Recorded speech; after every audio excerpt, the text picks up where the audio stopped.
Hi. Tara Dublin is sitting with Brent Hennrich, whose name I will never mispronounce ever again. Brent is running in District 3 in Washington's Clark County. His primary opponent is Jamie Herrera Butler, but Jamie has a couple of MAGA challengers, including one who has been endorsed by Donald Trump.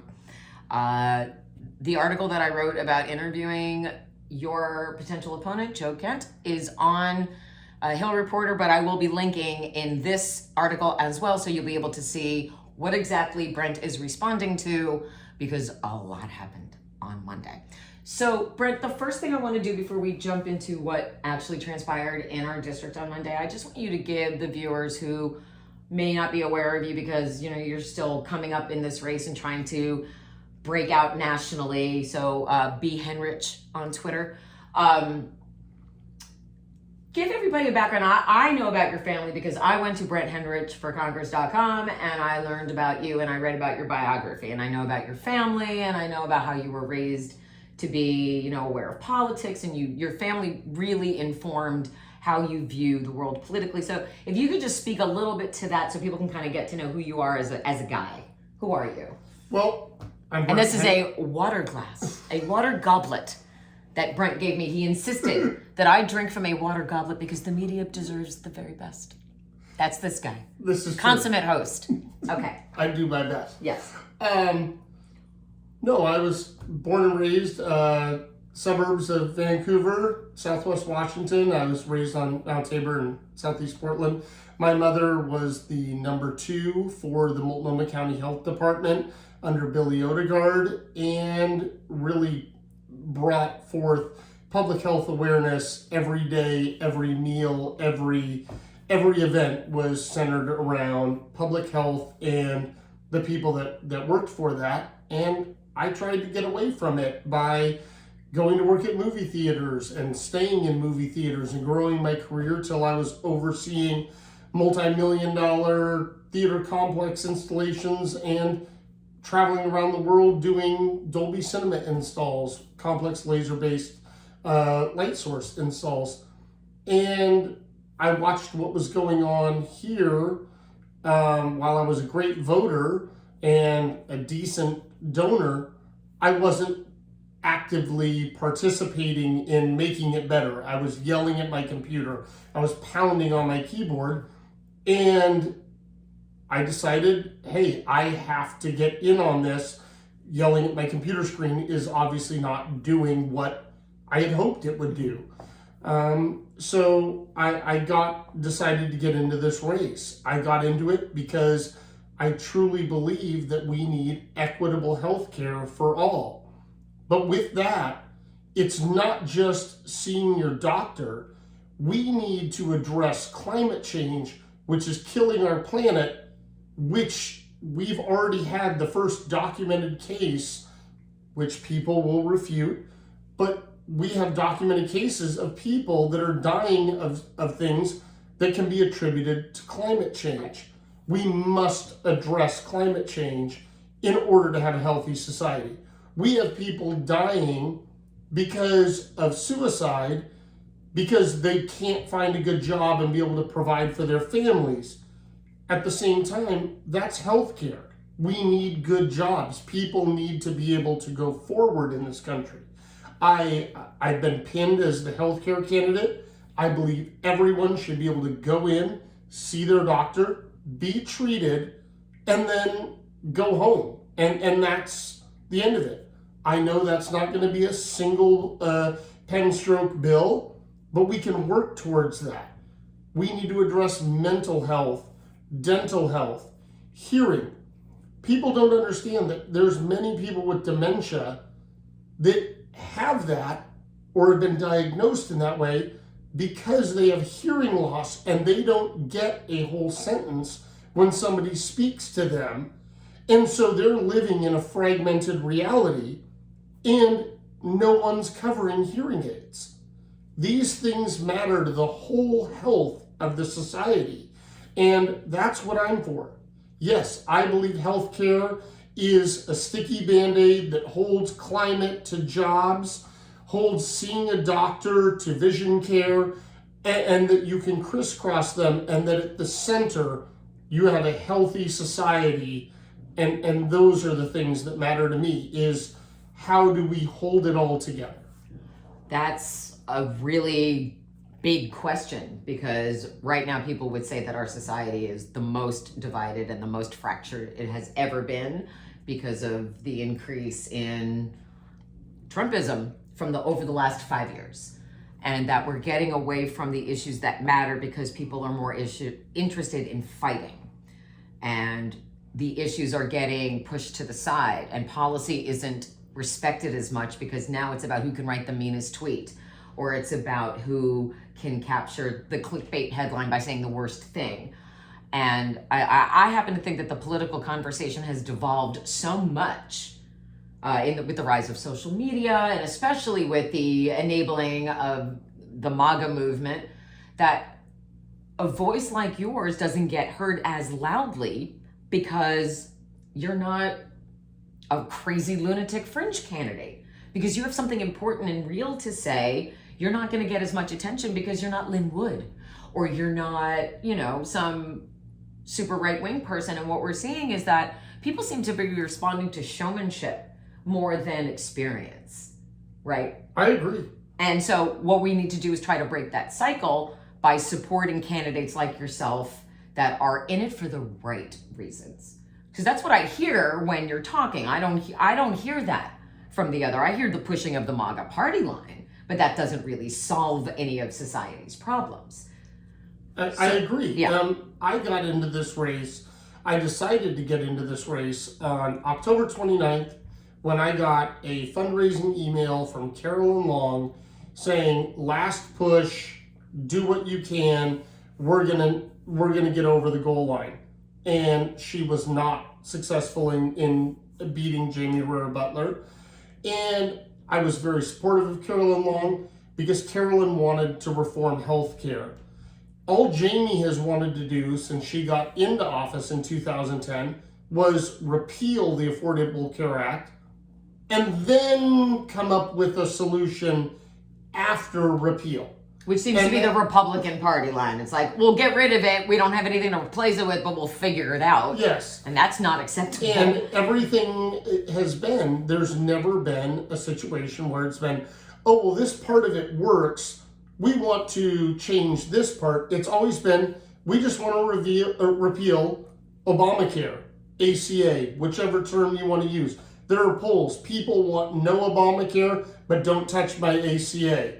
Because they don't understand it's the same thing. The public are not informed that the ACA is Obamacare. And that was my starting ground. And I decided to do this.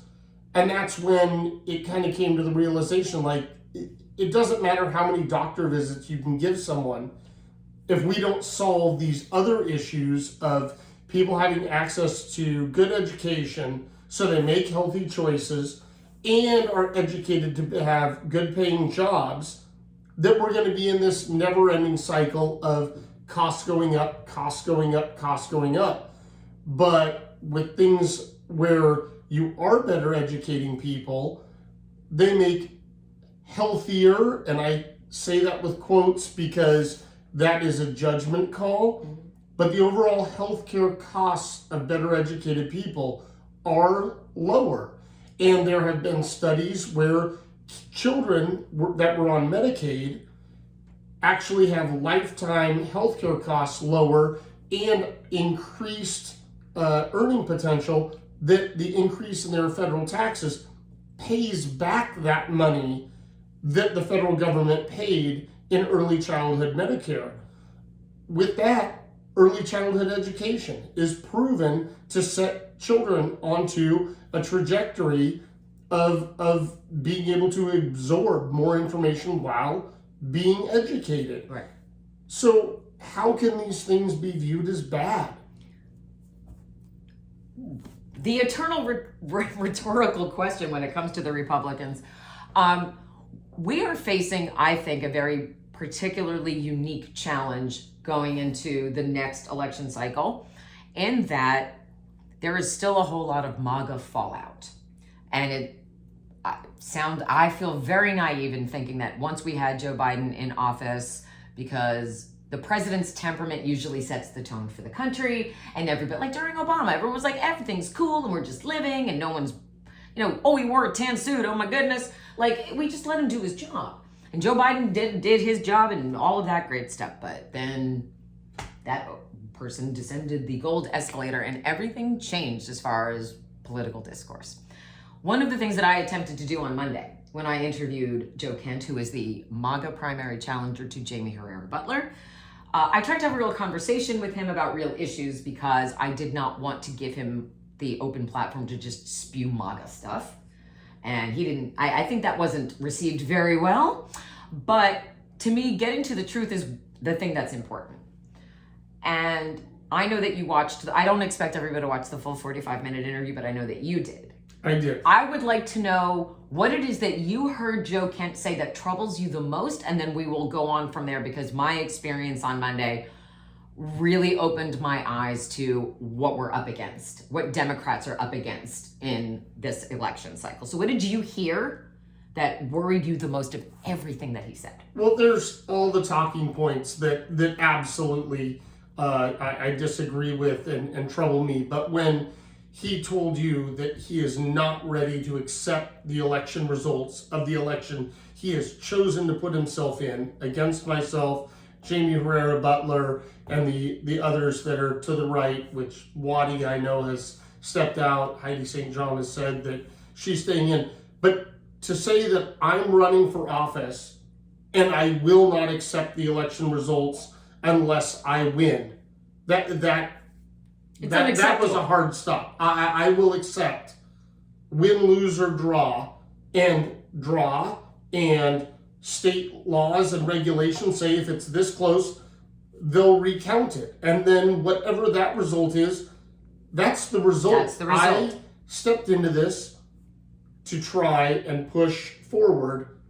But if I do not win, I am not going to send 3,000 lawsuits. I'm not going to get on Twitter and say it's fake. And you're not going to spend the next 10 months of your life rehashing an election that was legitimately decided. No, we've had mail-in voting in the state of Washington the entire time that I've lived here and been registered here since 2007, and it was before that. And they've never been able to prove any voter fraud with mail-in ballots, and that's why I believe the entire voting system should be on paper, because you can't hack a paper ballot.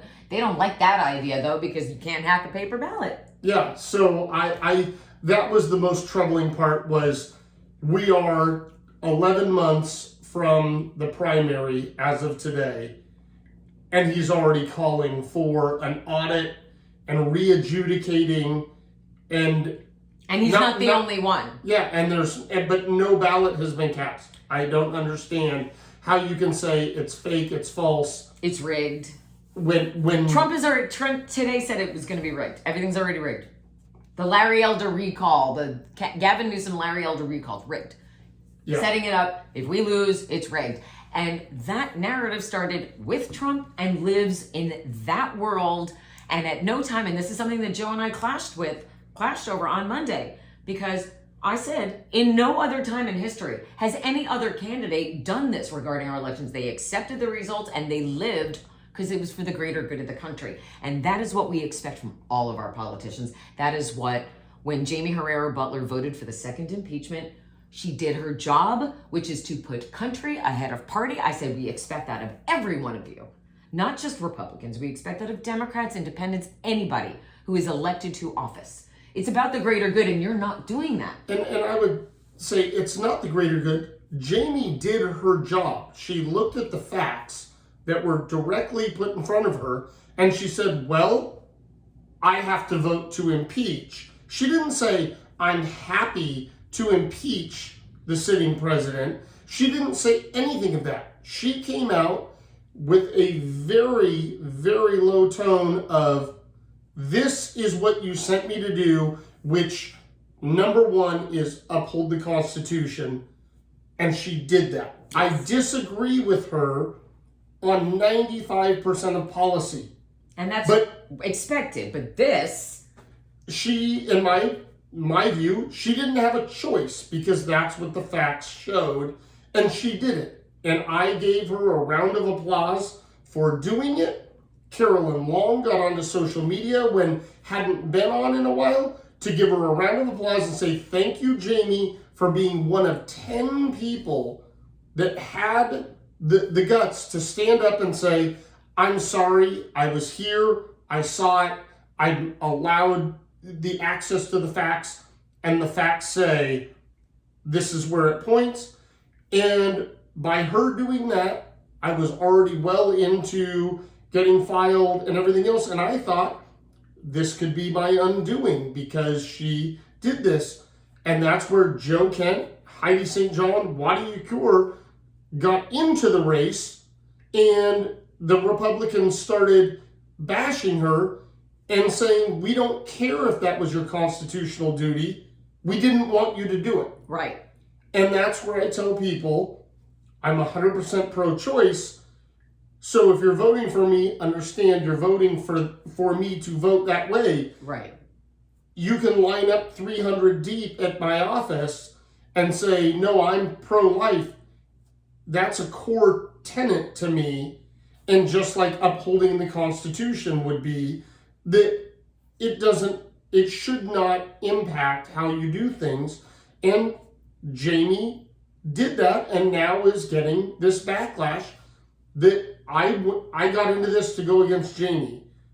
And what she's getting is a whole another thing. Yeah. And brings more views that I have to respond to, but it's just I don't understand saying you take an oath to the Constitution, but you should not have fulfilled your constitutional oath. Exactly. And that was the point that I was trying to make with him. It's like, that's what she was elected to do. Yep. And that's why the voters of this district have reelected her 5 times. Because she votes with the GOP 90% of the time. She voted with Trump 80% of the time. And he said that wasn't good enough, that she should have done it 100% of the time. And it's my understanding, I don't think really anybody votes 100% of the time because the issues aren't that easy. They're not as black and white. So you can't say yes to everything and no to everything. You have to be able to look at each issue individually and say, I'm not okay with this. And they're not able to do that. They have created, just this blanket platform of deny, deny, deny. If you can't deny it, then set up a smoke screen. If you can't set up a smoke screen, set up a diversion. So, and then there is that underlying threat of violence. The underlying threat of violence from the right has only grown. And again, after January 6th, I saw, we all witnessed what we witnessed, and the fact that they're trying to rewrite it is abhorrent. But that it didn't, it kept them going. Like they weren't discouraged. They were even more encouraged. They were fueled. And they're setting up to do another one on the 18th. So I don't know what anyone is doing to stop it, but I know from my personal experience on Monday, which I hope everybody goes back and reads that article about my experience on Monday, because I woke up on Monday morning with the intention of interviewing Joe Kent and Matt Gaetz. Matt Gaetz backed out. I was never given a reason other than he's not doing any press, but I was also the only person there who was there in the capacity to interview anybody. Mm-hmm. I believe they specifically downplayed the event. I believe that they did not broadcast it for specific reasons because they did not want anyone knowing that Matt Gaetz was here for very specific reasons. And their campaign people can come back at me and say, we invited everybody. No, you didn't. The Colombian wasn't there. The Oregonian wasn't there. There are reasons they kept it quiet. And the intimidation that I received, I was with a gentleman the most of the time, but the intimidation that I received as a woman was blatant. And Joe Kent sat with me like you did and looked me in the eye and said he denounces QAnon, denounces violence, denounces the Proud Boys, does not want them anywhere near his events or his rallies, and if he sees any intimidation, he's going to call it out. We went to the private fundraiser and we saw the QAnon bumper stickers, the racist bumper stickers, the MAGA bumper stickers. And then when we went to the rally, we were physically intimidated by private security that had no ID, no uniform, no nothing. So those threats of intimidation are now continuing online. Yeah. Matt Gaetz quote tweeted a tweet of mine and tweeted it out to his people, calling me a Karen, which you're a sitting congressman, Matt Gaetz. Like, stop that. But this level of violence, these underlying threats of you're going to do this or we're going to kill you, is not going away. It took me 2 months from the date that I originally filed to be able to do any sort of anything on Facebook as Brent Hennrich for Washington. They had strong verification tactics. I still don't have a blue check mark, but I can do sponsored ads. But it was a huge process. And one of the first things I came out with was we need expanded equitable access to healthcare.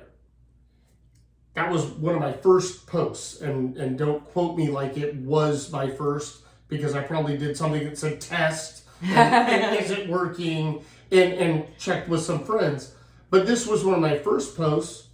I spent $40 to have it promoted amongst everyone in the 3rd Congressional District, and I was greeted with 2 death threats, and the FBI said, delete them, don't let them bandwagon, get rid of them, that's the best way.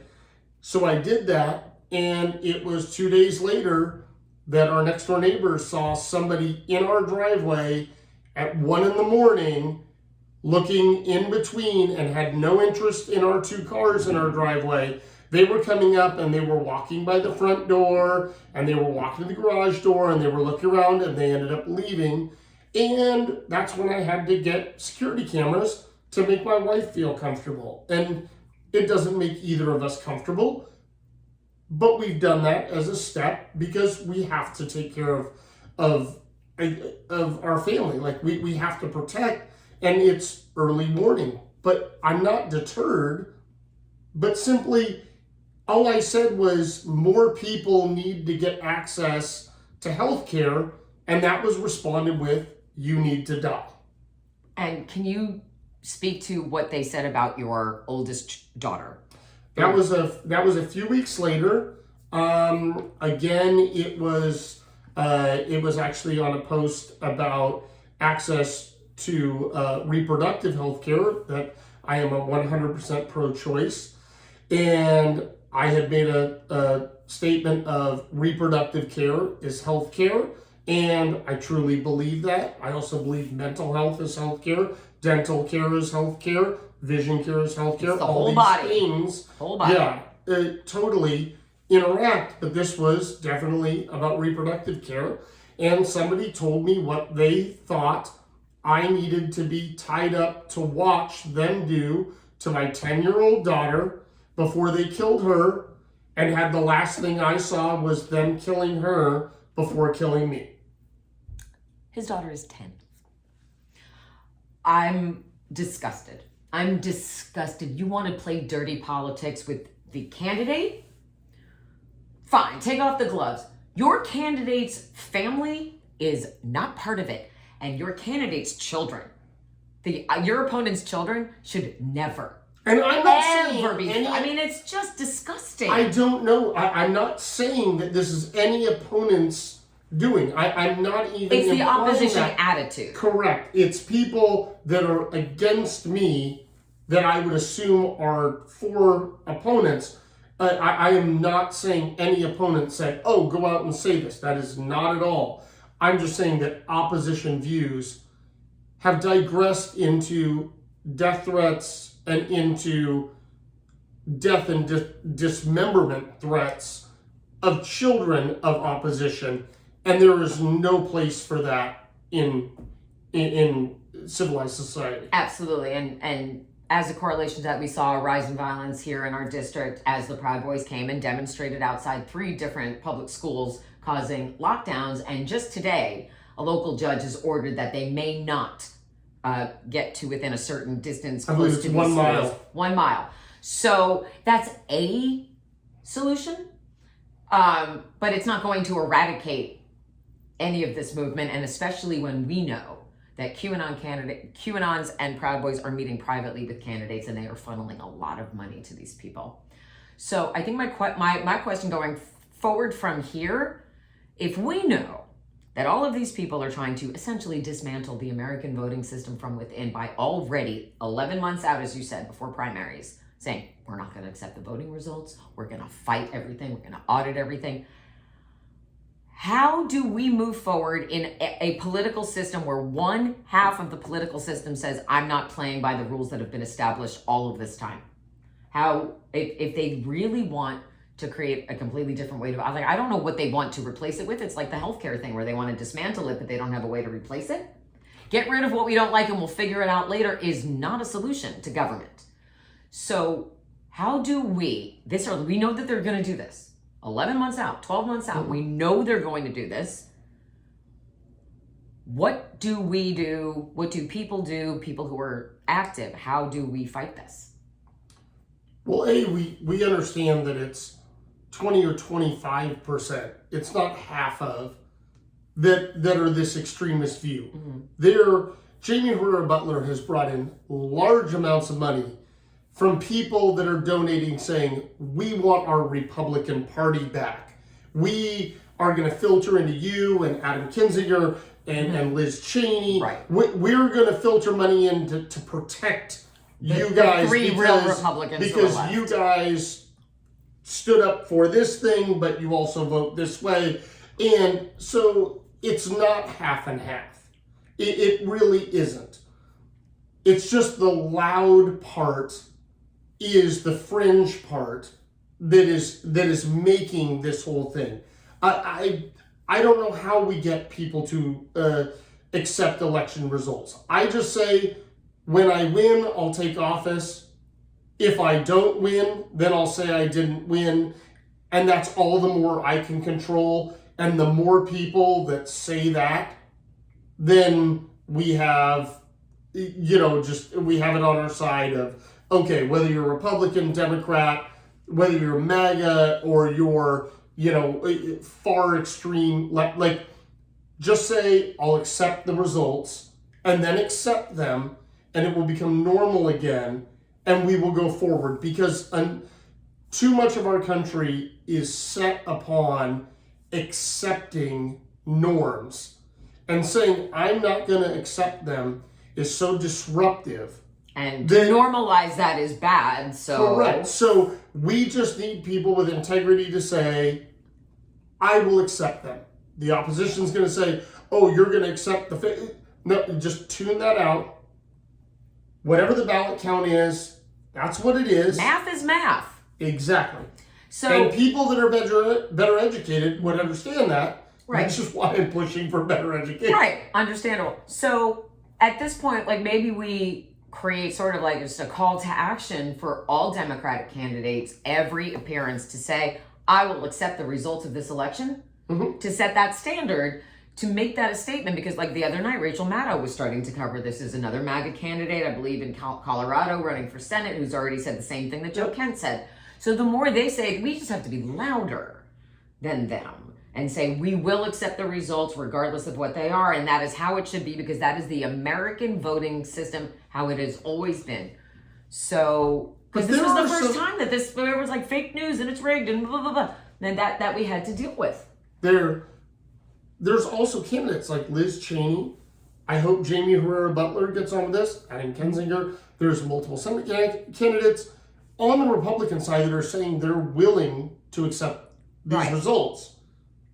We just need that to be kind of a low bar for everyone to pass running for office. Well, it's really just the MAGA candidates who are saying, I'm not going to put it on anybody. I'm just saying that what's a criteria for running for office? Accepting the results of running for office. I think that's a contract that every candidate should have to agree to, or else they shouldn't be permitted to run. And that should maybe something the FEC puts in or something. I don't know. But we cannot let it become the norm where someone says, like, and the example I always use is somebody wins the World Series, somebody loses the World Series. Nobody 10 months later says we won the World Series when they didn't.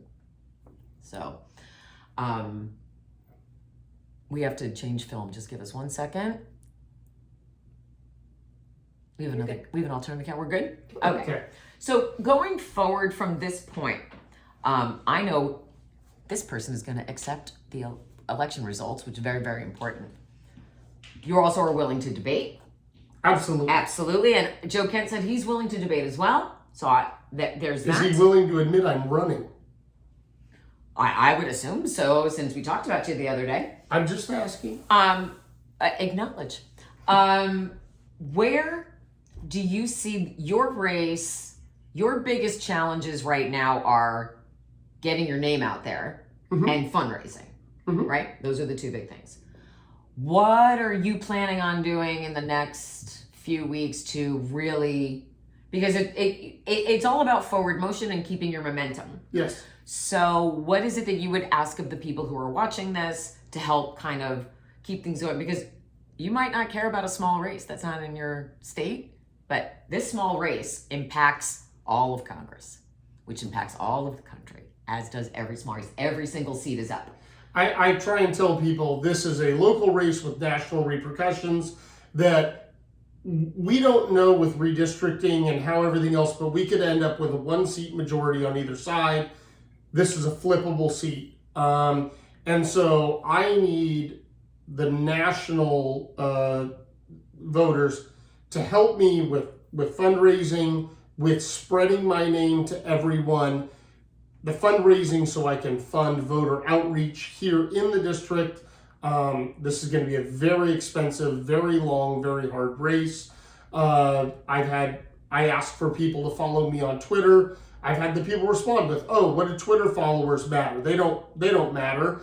And I had 2 people in one of those pushes to get more followers come back with, "Hey, I live in the district and I heard about it because, X retweeted who retweeted Y, who neither of them live near here, but they found out that I'm here because of that arc around."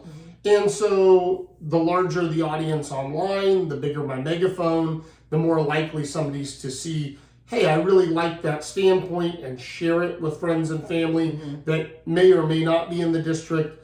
But we have to continue voter outreach, and that is expensive. And I'm not going to give numbers, but this is going to be one of the most expensive races on the West Coast that has ever happened. Last cycle, it was over $9 million, and no one thinks it's going to be anywhere near that low this cycle. And the right is right now fundraising hand over fist on. Jamie is digging into her donor base. Joe is getting the MAGA donor base. Heidi has a donor base of her podcast listeners that are kind of fans that are helping her. And I am trying to develop a base.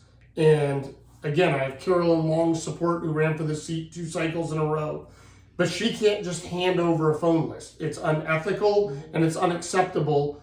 And we are going to do this race and run it the way everyone says, "Oh, I wish people would run the race this way and win."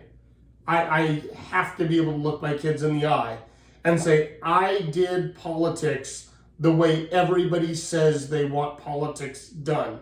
I will not say, "Oh, well, there was a dirty trick that somebody said," and go for it. And this is opening the door. Bring on the dirty tricks.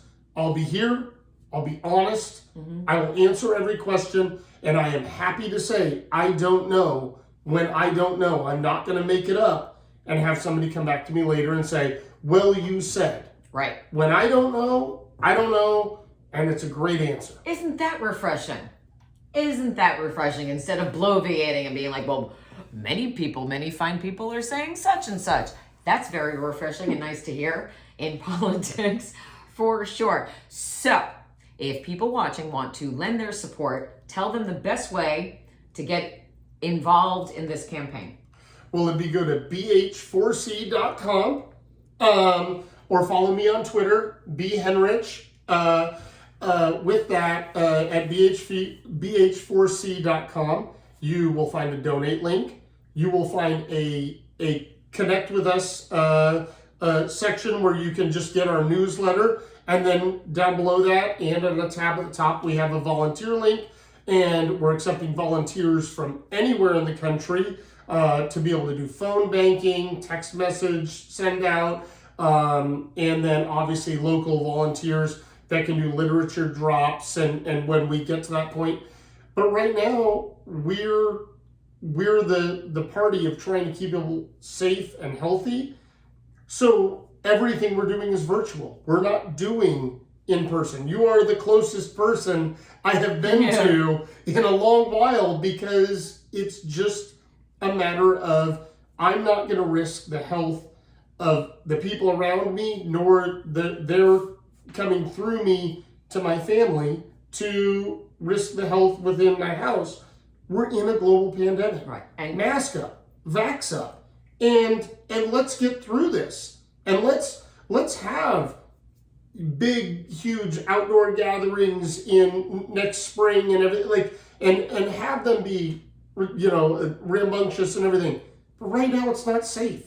So I'm doing all of this as best I can from this dining room table, from my very small kind of open office just over your shoulder, and trying to do it as safely and live what I said.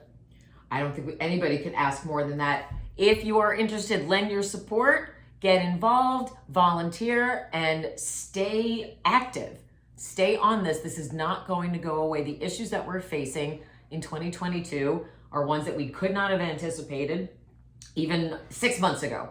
So keep an eye on this one, and keep an eye on this race in Washington District 3.